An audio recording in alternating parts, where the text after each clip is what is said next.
le troisième, donc comme prévu et à la demande de certains, je fais une dernière vidéo pour que vous puissiez compléter les pages 53 et 54.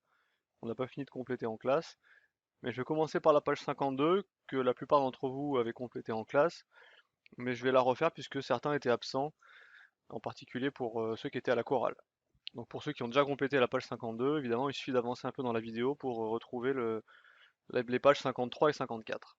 Donc dans ces trois dernières pages du thème 14, et j'ai regroupé les méthodes que vous devez maîtriser à propos des fonctions linéaires et des fonctions affines. Donc ça commence par déterminer l'image et l'antécédent d'un nombre par une fonction, linéaire ou affine. Ensuite vous avez d'autres méthodes, comment retrouver une fonction linéaire ou affine avec des images et des antécédents, comment tracer une fonction dans un repère, et puis d'autres méthodes sur la dernière page. Donc première chose à maîtriser, première méthode, comment déterminer l'image ou l'antécédent d'un nombre par un calcul. Parce qu'on peut aussi déterminer par un graphique ou par un tableau. Donc la fonction f est définie par f de x égale 6x. Dire x associe 6x, c'est comme si on disait f de x égale 6x. f de x égale 6x. Donc on cherche l'image de moins 4 par cette fonction. La méthode est simple, on remplace x par moins 4. Donc on remplace x à la fois dans les parenthèses ici, puisque c'est l'antécédent, et à la fois ici, puisque c'est l'expression de la fonction. Donc on obtient simplement f de moins 4 égale 6 fois moins 4. On termine le calcul, 6 fois moins 4 égale moins 24. Donc bien sûr, quand on remplace x, on n'a plus de x. Si vous cherchez une image et que dans votre calcul il y a encore des x, c'est que vous avez oublié de les remplacer. L'image d'un nombre, c'est un nombre, c'est pas quelque chose qui dépend de x. Donc voilà pour la fonction f. Pour la fonction g maintenant, qui est une fonction affine mais qui n'est pas linéaire, puisque je vous rappelle que les fonctions linéaires sont des fonctions affines particulières. Donc celle-ci est linéaire et affine, et celle-ci est affine sans être linéaire, puisqu'ici, vous voyez qu'il y a ce plus 5 qui l'empêche d'être linéaire. Donc la méthode est la même. Si je veux chercher l'image de 8, eh bien je remplace x par 8, et donc j'obtiens g de 8 égale moins 3 fois 8 plus 5.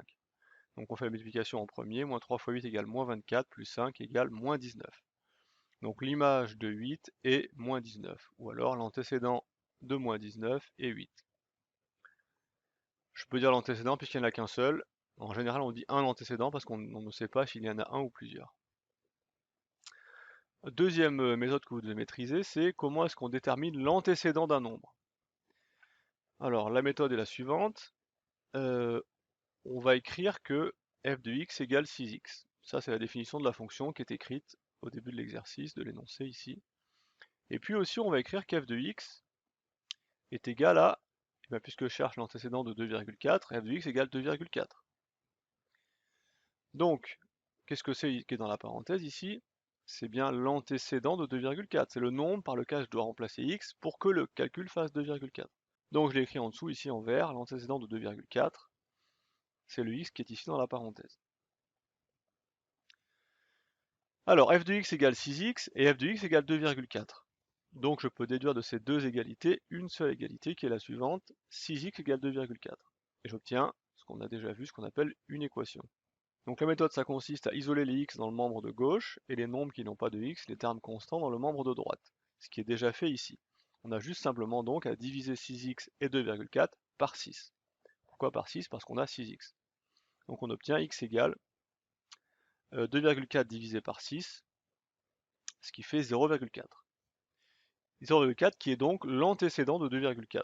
Alors est-ce qu'on peut vérifier ce qu'on a fait? Ben oui, il suffit de remplacer x dans l'expression de la fonction, de remplacer x par 0,4. Comme ça, on verra si son image, c'est bien 2,4 ou pas.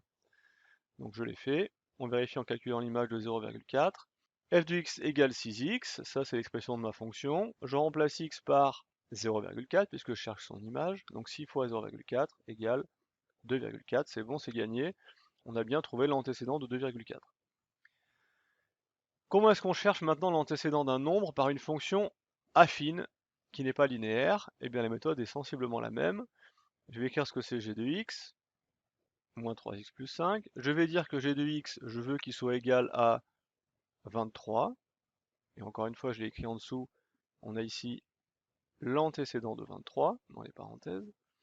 De ces deux égalités, je vais en déduire une nouvelle égalité qui est moins 3x plus 5 est égal à 23.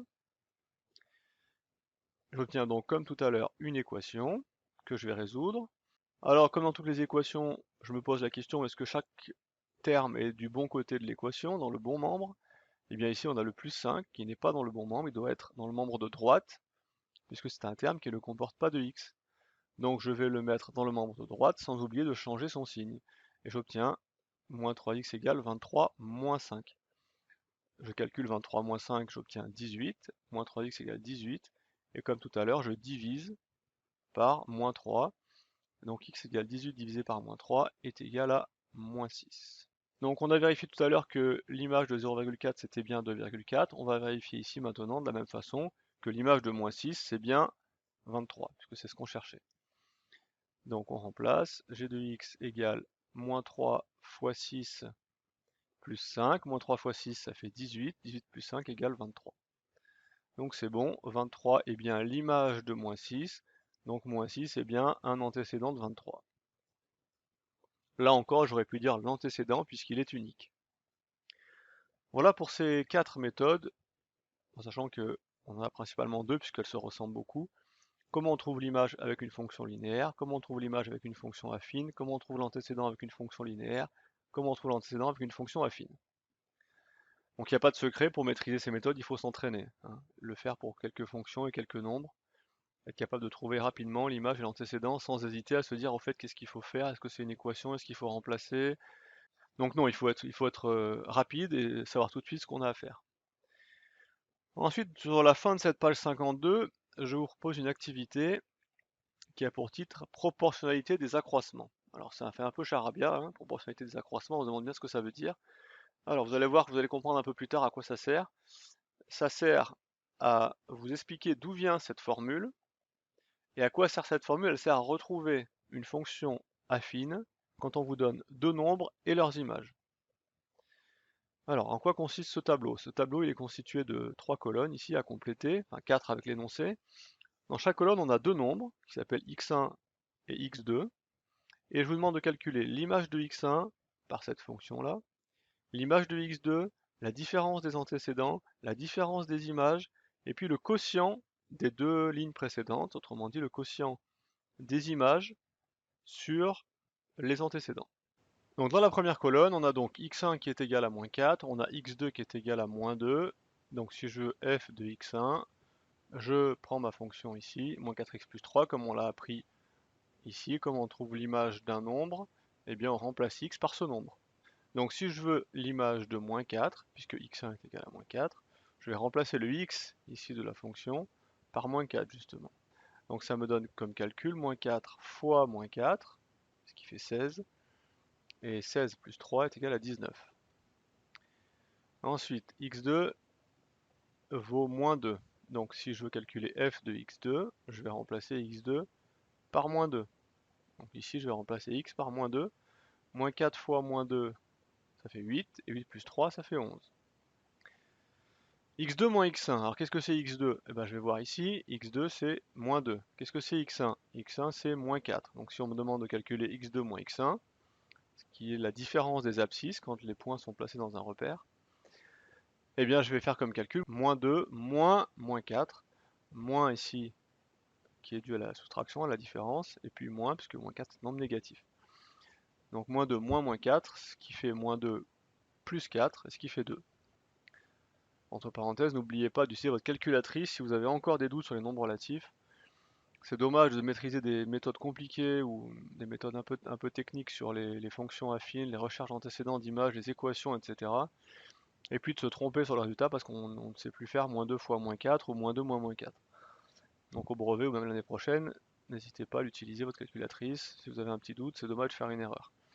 f de x2 moins f de x1, et bien f de x2 on l'a calculé, on a trouvé 11, et f de x1 on l'a calculé ici, on a trouvé 19. Donc si on me demande f de x2 moins f de x1, je dois faire le calcul 11 moins 19. 11 moins 19 qui fait moins 8.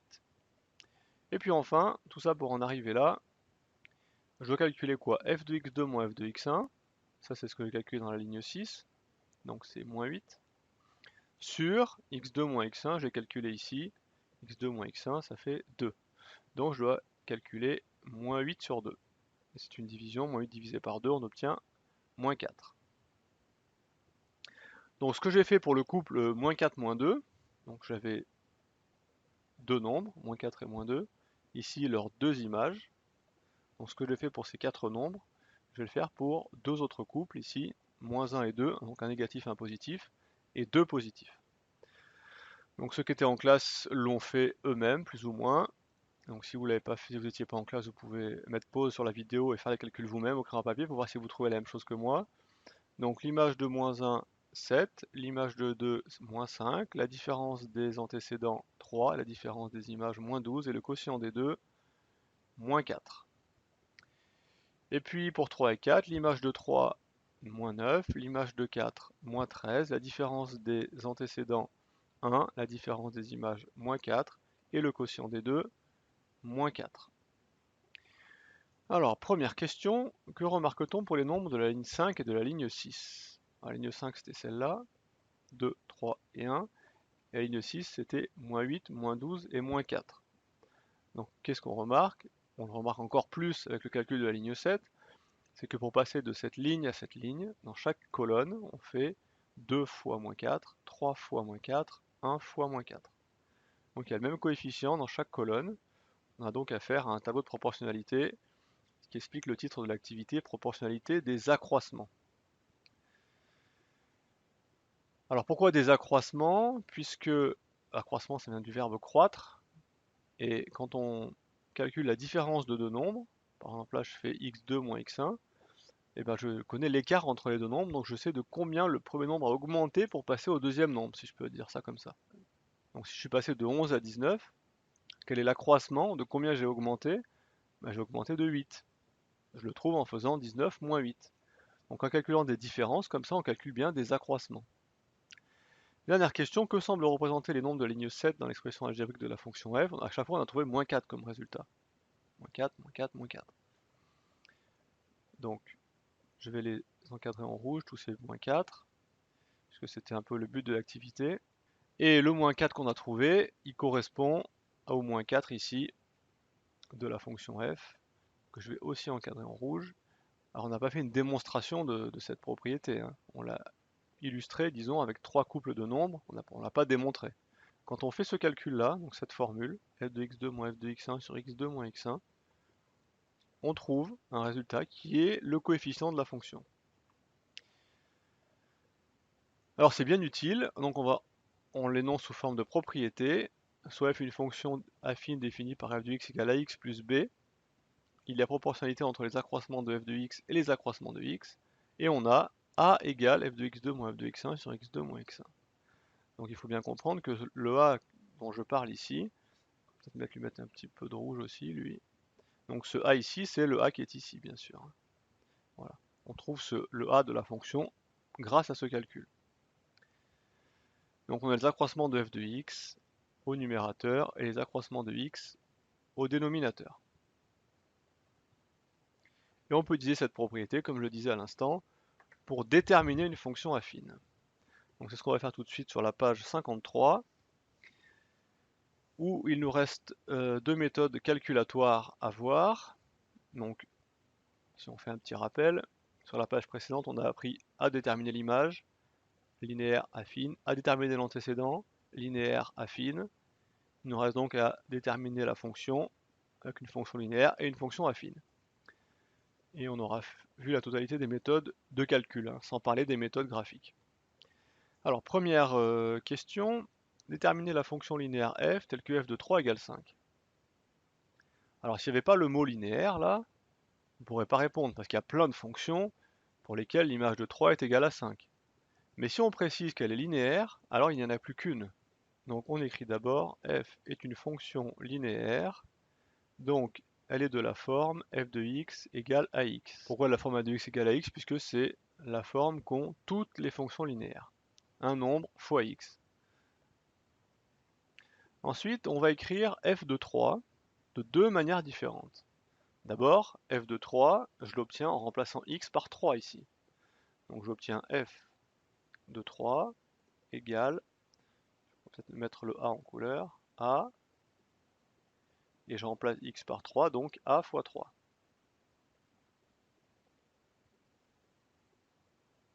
Ensuite, f de 3, c'est égal à 5. C'est l'énoncé qui me le dit. Donc f de 3 est égal à 5. Alors si f de 3 est égal à a fois 3, mais que dans le même temps f de 3 est égal à 5, eh bien certains l'ont bien compris en classe, ça veut dire que a fois 3 il est égal à 5. Ils sont tous les deux égaux à la même chose, donc ils sont égaux entre eux. Donc je fais une petite accolade et j'obtiens une équation a fois 3 égale 5, que je résous en divisant par 3 chaque membre, donc 5 sur 3. J'ai trouvé a. Tiens, pour une fois, j'ai pas trouvé x, j'ai trouvé a. Qu'est-ce que c'est que ce a? Eh bien, c'est le a de la fonction ici. Donc j'ai déterminé la fonction. La fonction, c'est donc f de x est égal à 5 tiers. Et certains élèves restent bloqués, ils savent plus ce qu'il faut faire. 5 tiers quoi? Eh bien, c'est a que j'ai trouvé, mais le x, je dois le laisser. Donc 5 tiers de x. Voilà. Si je veux vérifier que j'ai trouvé la bonne fonction, il suffit que je remplace x par 3, autrement dit que je cherche l'image de 3. Donc ça fera f de 3 égale 5 tiers fois 3. Les 3 vont se simplifier, il va rester 5. Donc l'image de 3, c'est bien 5. Question numéro 2, un peu plus technique. Déterminer la fonction affine cette fois-ci, g, telle que, et on m'a donné deux nombres, moins 2 et 3, et leurs images, moins 13 et 7. Bon, alors je ne peux pas faire ça avec juste, comme j'ai fait à l'instant, une seule équation. Parce que j'ai deux nombres à trouver, c'est une fonction affine. Donc je commence un peu par la même phrase réponse là. Donc je vais écrire g, cette fois-ci au lieu de f, g est une fonction affine, donc de la forme g de x égale ax plus b. J'ai donc deux nombres à trouver, le a ici et le b qui est ici. Quand j'aurai trouvé a et b, bah, j'aurai trouvé la fonction, j'aurai déterminé la fonction affine. Alors comment est-ce qu'on trouve a?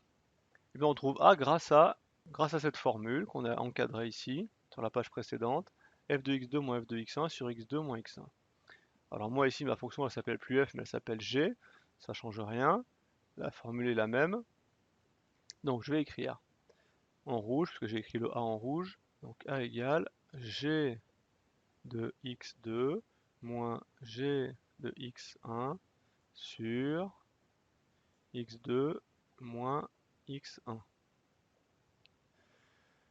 Alors certains pourraient se dire, mais ok, x2, x1, là j'ai g2 moins 2 et g2 3, lequel c'est x1, lequel c'est x2? En fait ça n'a pas d'importance. Vous pouvez décider que lui c'est x1 ou que lui c'est x1, ça change rien. Donc je vais décider que le deuxième c'est x2. Autrement dit, c'est le 3 qui correspond à x2 et c'est le moins 2 qui correspond à x1. Donc ça va donner quoi? G2, 3, moins G2, moins 2, sur... Et là, la moitié des élèves fait une erreur en général. G2 moins 3 moins G2 moins 2, bon, j'ai remplacé sur quoi? Beaucoup d'élèves ont envie de dire, bah, G3, je l'ai utilisé, ça doit être 7 l'autre qu'il faut mettre en bas, là, puisque G3, j'ai déjà utilisé. Maintenant, quand on regarde bien la formule, G2x2, et en dessous, c'est x2. Donc là et là, j'ai le même nombre. Donc qu'est-ce que je dois écrire ici? Ben, je dois recopier 3, qui correspond à x2, moins 2. Bon, et alors, moins 13 et 7, on les utilise pas? Bien si, en fait, moins 13, c'est égal à g de moins 2. Donc c'est ici que je vais l'utiliser. G de 3, c'est égal à 7, donc 7, moins, et g de moins 2, il est égal à moins 13, donc moins 13, sur 3 moins 2. Alors, 7 moins 13, c'est équivalent à 7 plus 13, ce qui fait 20, sur, et 3 moins 2, ça fait 3 plus 2, ça fait 5. Et 20 divisé par 5 est égal à 4. Bon, donc j'ai fait la moitié du travail, j'ai trouvé le nombre A, la moitié la plus technique, disons. Il me reste maintenant à trouver B. Je vais quand même écrire entre les deux calculs la fonction G, en tout cas ce que j'en connais. Donc je peux écrire G de x égale, donc au départ c'était ax plus b, mais j'ai trouvé a, je sais qu'il est égal à 4. Donc je peux écrire G de x égale 4 x plus b. Il me reste à trouver b. Alors pour trouver b, il n'y a pas de formule, il y a un calcul à faire, une équation finalement, comme on a fait sur la page d'à côté. Donc je choisis un des deux nombres, soit g de moins 2, soit g de 3. Alors ceux qui sont les plus simples, donc là c'est peut-être g de 3 égale 7 qui est le plus simple. Donc je vais écrire g de 3 égale. Alors si j'utilise ma fonction à moitié déterminée, disons, qu'est-ce que ça va donner? Ça va donner 4 fois 3, parce que je remplace x par 3, plus b. Et puis g de 3, d'autre part, c'est écrit là-haut dans l'énoncé, je sais que g de 3 est égal à 7. Donc je peux l'écrire, g de 3 égale 7. De ces deux égalités, j'en déduis une nouvelle égalité qui est 4 fois 3 plus b égale 7, puisque les deux sont égaux à g de 3 comme on l'a vu sur la page précédente. Donc 4 fois 3 plus b égale 7. C'est une équation, donc je la résous. 12 plus b égale 7. b égale 7 moins 12. Donc b égale moins 5. J'ai donc terminé les calculs. J'ai trouvé a, donc je l'ai calculé, a est égal à 4. Et j'ai trouvé b, ici, qui vaut moins 5. Donc j'ai déterminé entièrement ma fonction affine. Je peux l'écrire. Donc g de x est égal à 4x moins 5. Ou plus moins 5 si vous voulez. 4x moins 5. Alors il faudrait quand même que je prenne le temps de vérifier si je ne me suis pas trompé. Toujours de la même façon, je calcule les images des nombres qu'on m'a donnés. Donc on m'a dit que l'image de moins 2 c'était moins 13. Alors on vérifie. 4 fois moins 2 fait moins 8. Et moins 8 moins 5 ça fait moins 13. Et l'image de 3 c'était 7 dans le même temps. Alors g de 3 je calcule. 4 fois 3 12. 12 moins 5 7. Donc c'est bon, l'image de moins 2 c'est moins 13 et l'image de 3 c'est 7. J'ai trouvé la seule fonction affine, ici, pour lesquelles l'image de moins 2 c'est moins 13 et l'image de 3 c'est 7. Donc on a vu maintenant les 6 méthodes, si on peut dire ça comme ça. Trouver l'image, trouver l'antécédent, trouver la fonction, pour une fonction linéaire et pour une fonction affine qui n'est pas linéaire. Je continue un petit peu et on va voir une nouvelle méthode. Comment est-ce qu'on représente graphiquement une fonction à l'aide de calcul d'images? Donc on l'a déjà rappelé quand on a fait le chapitre notion de fonction, on l'a rappelé au début de ce chapitre aussi. Quand on calcule un nombre et son image, on a donc un couple de nombres, l'antécédent et l'image. Et quand on place un point dans un graphique, eh bien il est aussi représenté par un couple qui est son abscisse ici et son ordonnée ici. Donc on a décidé d'associer les deux, c'est-à-dire de représenter des nombres et leurs images par des points dans un graphique. Et quand on met tous ces points bout à bout, on appelle ça la représentation graphique de la fonction. Donc j'ai donc deux fonctions à tracer, une fonction linéaire et une fonction affine qui n'est pas linéaire. La grosse distinction entre les deux qu'on peut faire tout de suite, c'est que une fonction linéaire, on l'a déjà dit, quand on va la tracer, ça doit faire une droite qui passe par l'origine. Et une fonction affine qui n'est pas linéaire, on obtient une droite aussi, mais qui ne passe pas par l'origine. Et par où elle passe alors? Eh bien, elle passe par ce qu'on appelle son ordonnée à l'origine, ici, moins 1, qu'on devrait retrouver sur l'axe des ordonnées, donc elle devrait passer ici à moins 1. Voilà, donc on va détailler la méthode maintenant. La première fonction à tracer, c'est la fonction qui à x associe moins 2 tiers de x. Alors, comme d'habitude, il y a des petites phrases à écrire, des petites phrases que vous n'aimez pas écrire, mais qu'il faut accepter de faire quand même. F est une fonction linéaire, donc sa représentation graphique est une droite qui passe par l'origine. Ensuite, une fois qu'on a précisé ça, on va calculer l'image de 2 points, en plus de l'origine. On aura donc 3 points et on pourra tracer la droite de façon plus précise, et éventuellement éliminer des erreurs. Alors je vais l'écrire, on cherche, on calcule l'image de deux nombres, ce qui nous donnera 2 points dans le repère. On calcule l'image de deux nombres. Alors là, à vous de choisir les deux nombres, pas trop proches, puisque la droite est plus précise si les points sont éloignés, et évidemment pas des nombres trop compliqués. Vous amusez pas à chercher l'image de 4 septièmes ou je ne sais quoi. Donc la première fonction c'est f de x égale moins 2 tiers de x. Alors, une petite idée comme ça quand le coefficient de la fonction est une fraction, c'est de chercher l'image du dénominateur de la fraction. Alors pourquoi? Parce que ici c'est 3 le dénominateur. Parce que qu'est-ce qui se passe si je remplace x par 3? Alors regardez, on obtient f de 3 égale moins 2 tiers fois 3. Et qu'est-ce qui se passe? Eh bien on peut simplifier les 3 ici. Autrement dit les éliminer. Et il reste f de 3 égale moins 2. Donc l'image de 3 c'est moins 2. Il m'en faut une deuxième, j'ai dit que je voulais calculer l'image de deux nombres. Alors je pourrais calculer f de, eh bien par exemple, moins 3. Donc f de moins 3, c'est moins 2 tiers fois moins 3.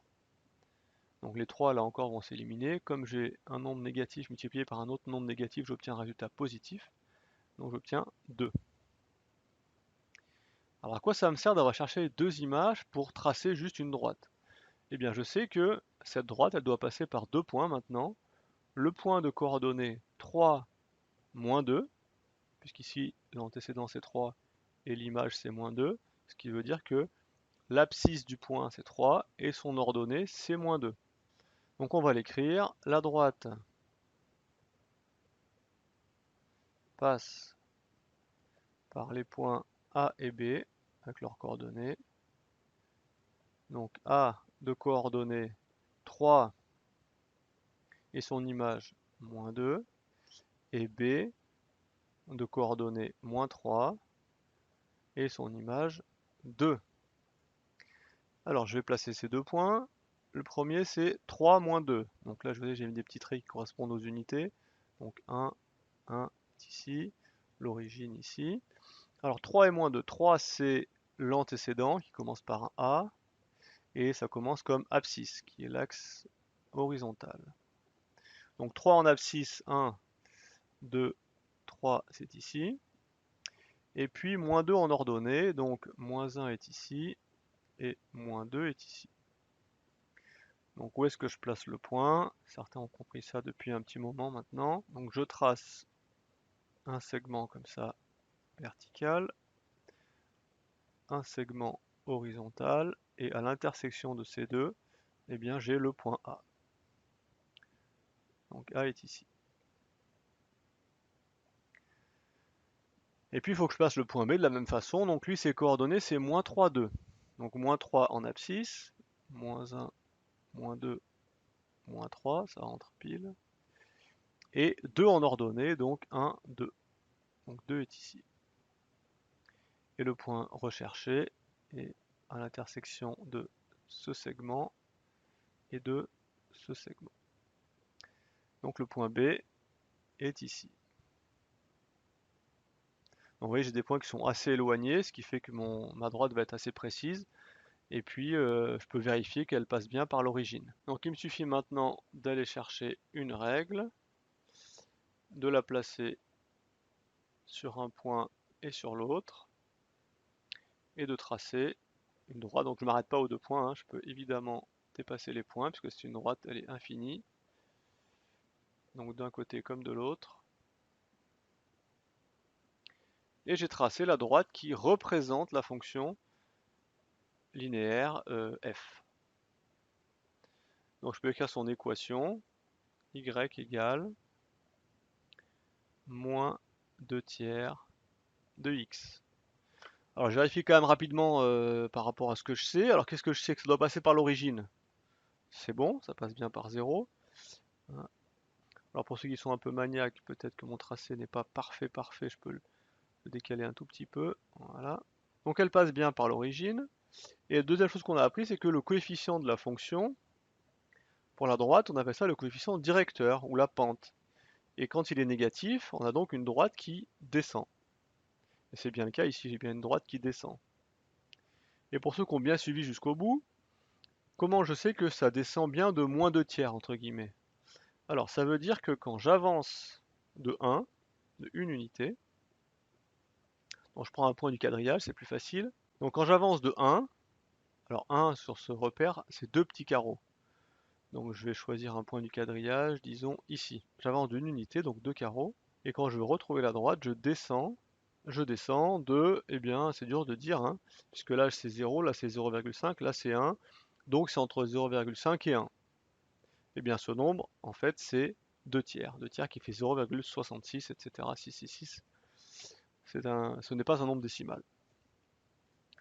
Alors, est-ce que du coup, notre droite, on est sûr que c'est vraiment 2 tiers ici? Alors, il y a une façon de le savoir, c'est au lieu d'avancer seulement de 1, c'est d'avancer de 3 par exemple. Alors pourquoi 3, vous allez comprendre. Donc je reprends mon point de la droite ici, et je vais avancer de 3 unités. Donc j'avance de 1, 2, 3, ce qui fait 6 petits carreaux. Et cette fois-ci, de combien je descends? Eh bien je descends de 1, 2. Donc quand j'avance de 3, je descends de 2.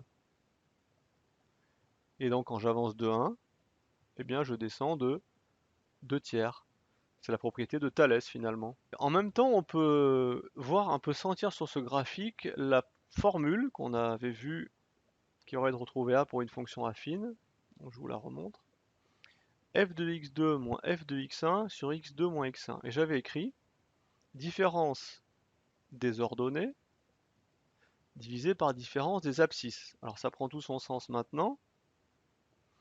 J'illustre pour une fonction linéaire, mais pour une fonction affine, ça serait la même chose. Différence des ordonnées. Combien il y a de différence entre cette ordonnée-là et cette ordonnée-là? Il y a 2 de différence.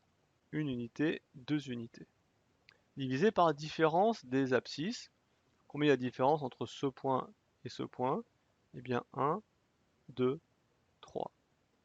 Donc quand je fais la différence des ordonnées divisé par la différence des abscisses, ou alors la différence des images divisé par la différence des antécédents, eh bien je trouve 2 sur 3. Et c'est bien le coefficient de la fonction.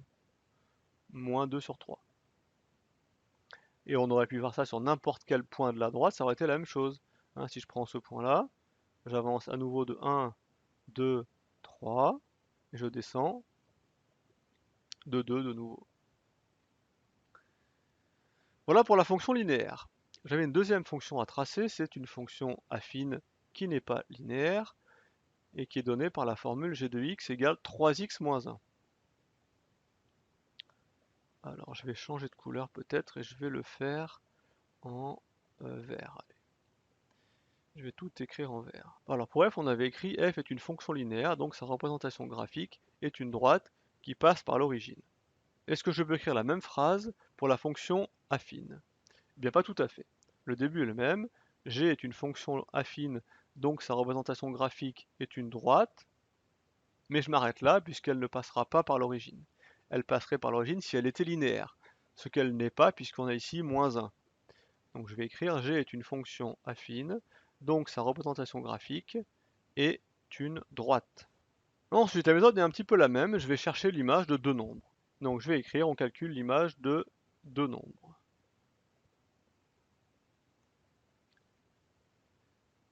Alors je recopie la fonction, g de x égale 3x moins 1. Alors, même chose, je dois choisir deux nombres, alors ne les prenez pas trop proches, hein. Par exemple ne prenez pas 0 et 1, c'est des nombres qui sont un peu trop près. Alors pourquoi est-ce qu'on ne prend pas deux nombres trop proches? Parce que si, imaginons que la droite elle passe par ce point-là, et vous trouvez ce point-là. Quand vous allez donc prendre votre règle et tracer la représentation graphique, donc quand vous allez placer vos deux points, vous allez ensuite placer votre règle sur le premier point, et sur le deuxième, et donc vous voyez qu'il y a un tout petit écart sur le deuxième point, regardez si je le mets là ou si je le mets là, regardez ici la différence ici là, j'ai tout de suite une ou deux unités d'écart sur un point qui serait loin ici. Alors que si vous placez deux points suffisamment éloignés, vous en mettez par exemple un ici et un là-bas, alors la droite est tout de suite plus précise, hein, vous allez placer votre règle sur le premier point et sur le deuxième, et vous aurez donc plus de précision. Donc c'est parti. Alors qu'est-ce qu'on choisit comme nombre? On a dit des nombres pas trop proches, graphiquement parlant. Alors je vais prendre moins 1 et 2 par exemple. J'aurai 3 d'écart, ça devrait être suffisant. Alors j'ai de moins 1, j'obtiens 3 fois moins 1, moins 1. Donc 3 fois moins 1, moins 3, moins 3, moins 1, moins 4. Et puis j'ai de 2, donc 3 fois 2, moins 1, ce qui fait 3 fois 2, 6, moins 1, 5. Donc comme tout à l'heure, la droite passe par les points C, de coordonnées moins 1, 4 et D de coordonnées 2, 5. Je vais placer ces points. Donc le point C de coordonnées moins 1, moins 4. Donc moins 1 en abscisse et moins 4 en ordonnée. Moins 1, moins 2, moins 3. Je suis à la limite de mon graphique là. Il faut même que je rajoute un petit carreau. Donc l'ordonnée moins 4, c'est un petit peu en dessous de mon graphique. Et l'abscisse moins 1 est ici. Donc le point, il est à l'intersection comme on l'a fait tout à l'heure.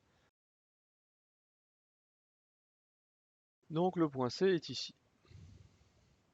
Et le point D, lui, il a comme coordonnée 2, 5.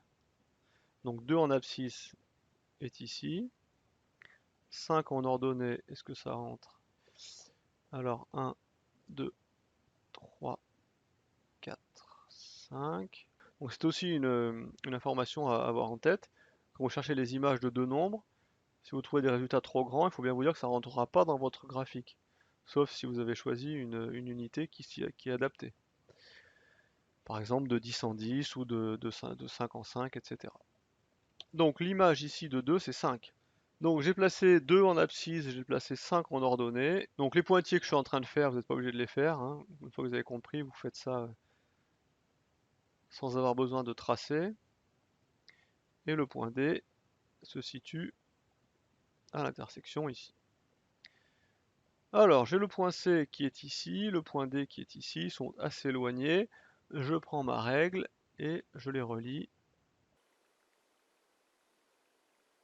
Ah tiens, ça passe pas par l'origine. Est-ce que c'est normal? Oui, c'est normal puisqu'on a une fonction qui n'est pas linéaire.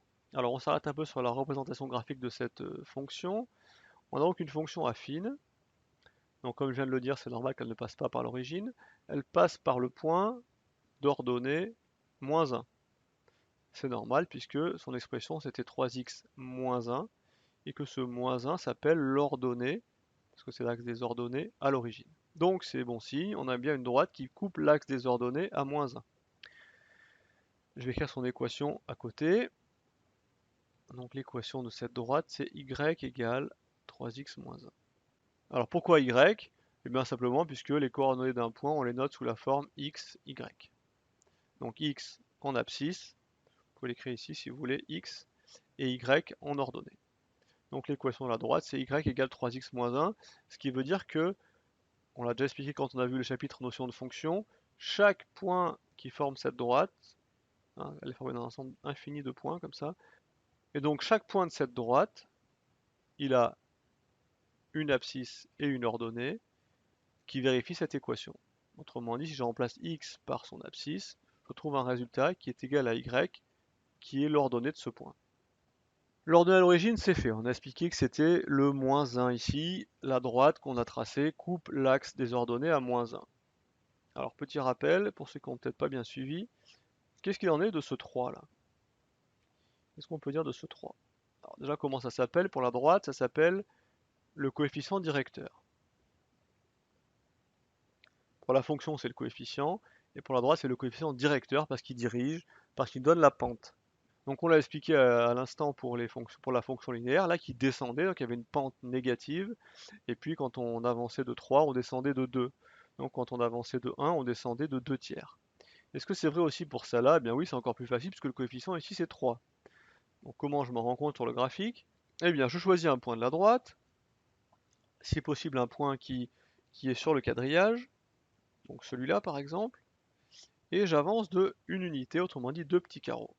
J'avance de 1, et ensuite je veux retrouver la droite. Est-ce que je descends ou est-ce que je monte? Il faut que je monte. Si je descends, je ne vais jamais croiser la droite. Donc je monte. Et de combien est-ce que je monte? 1, 2, 3. Et justement, 3, c'est le coefficient directeur de la droite.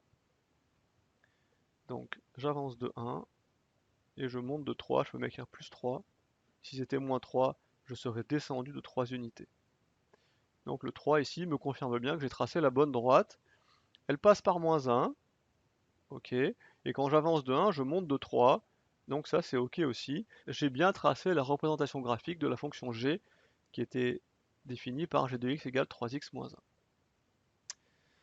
On a donc tracé une fonction linéaire avec une pente négative, et puis une fonction affine avec une pente positive, et une ordonnée à l'origine qui est égale à moins 1.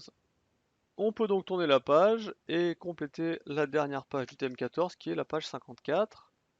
Donc deux dernières méthodes, comment déterminer une fonction quand on vous donne sa représentation graphique et puis comment tracer une fonction affine quand on vous donne son coefficient directeur et un point.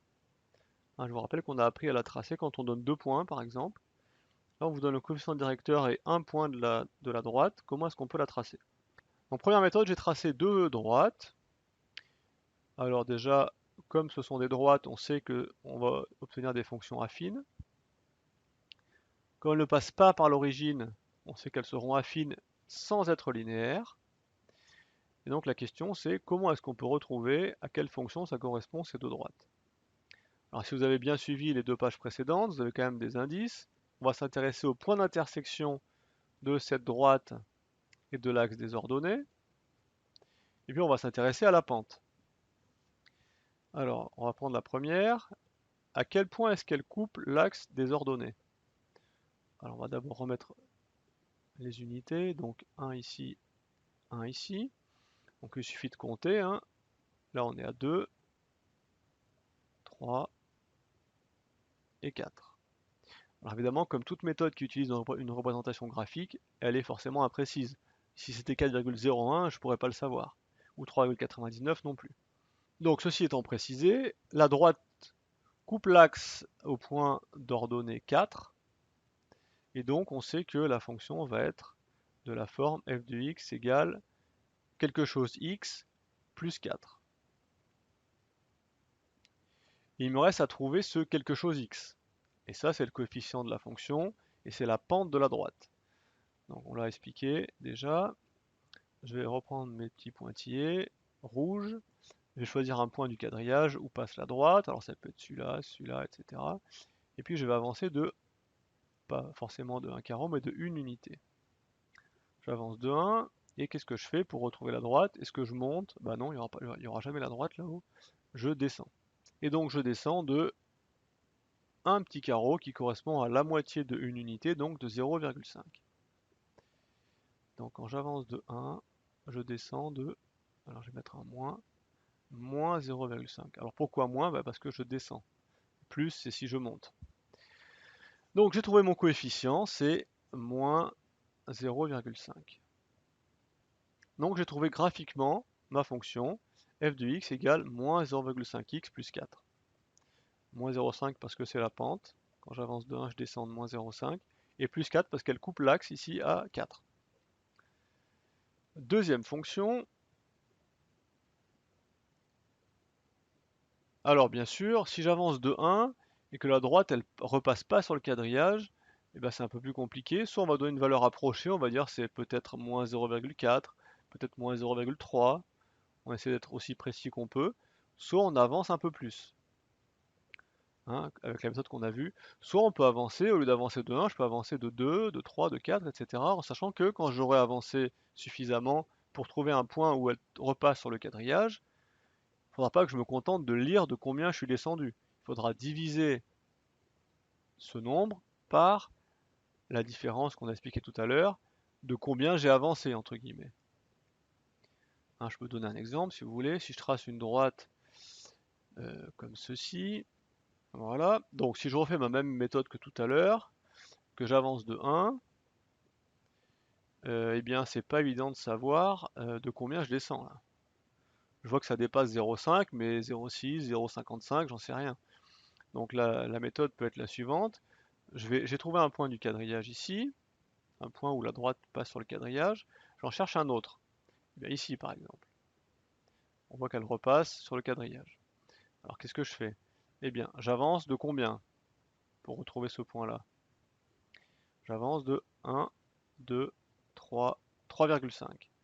Et quand j'ai avancé de 3,5, je descends de combien? Je descends de 1, 2.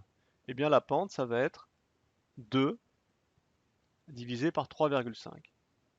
Donc 2 sur 3,5, 2 sur 3,5. Si on veut une fraction, autrement dit qu'on ne veut pas de nombre décimaux, on multiplie par 2, et ça fait 4 sur 7.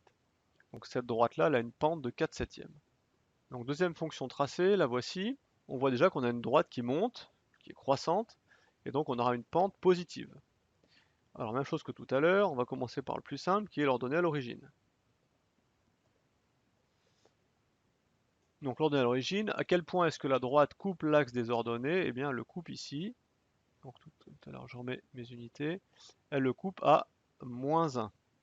Donc je sais que ma fonction, je peux l'appeler g de x égale quelque chose x moins 1.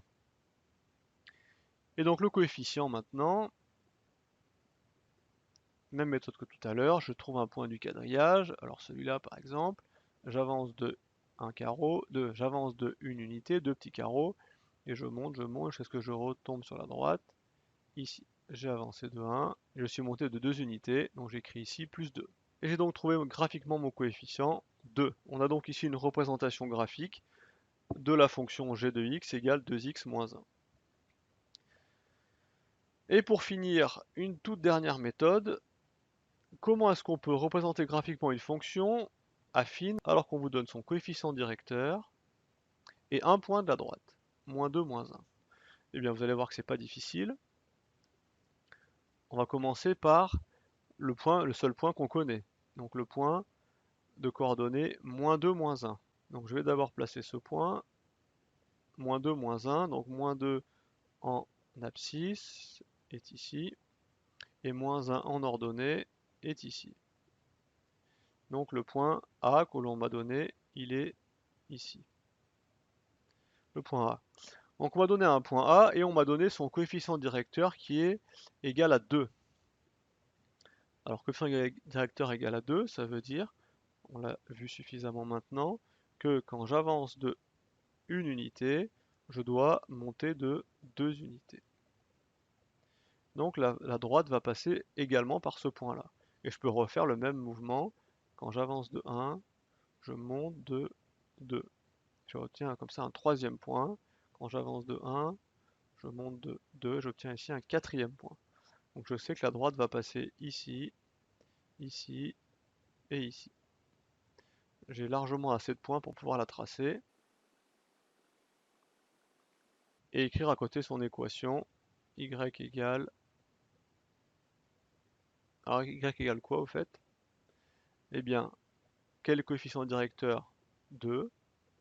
Donc 2x. Et quelle est l'ordonnée à l'origine? Eh bien on la lit ici. 1, 2, 3. Donc 2x plus 3.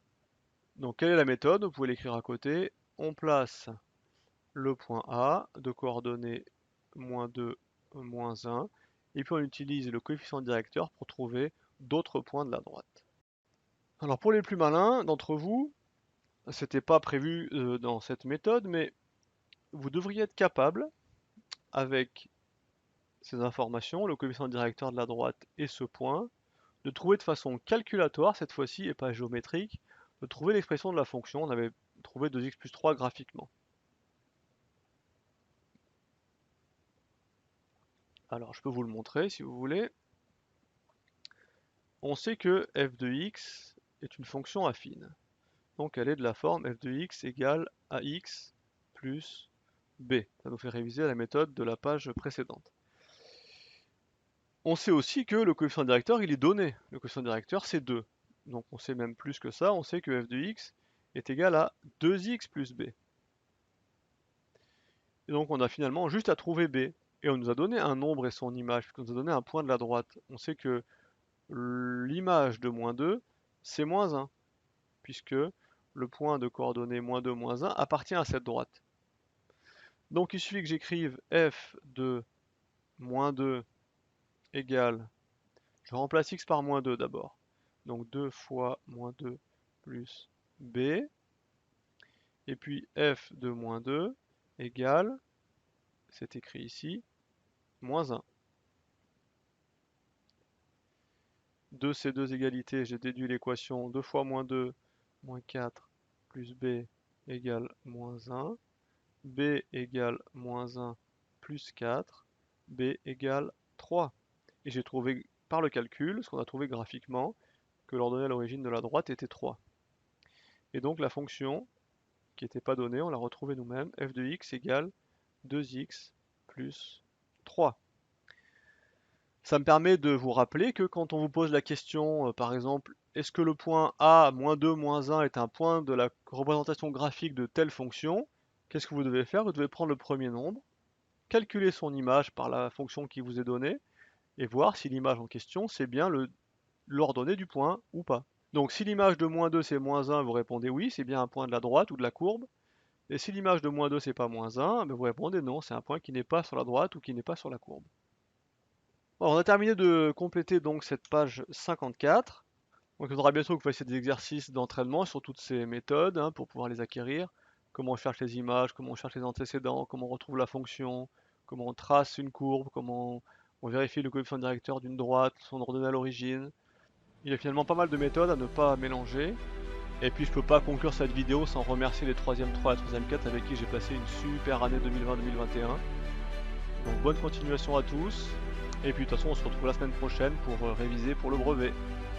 Bonne soirée à tous.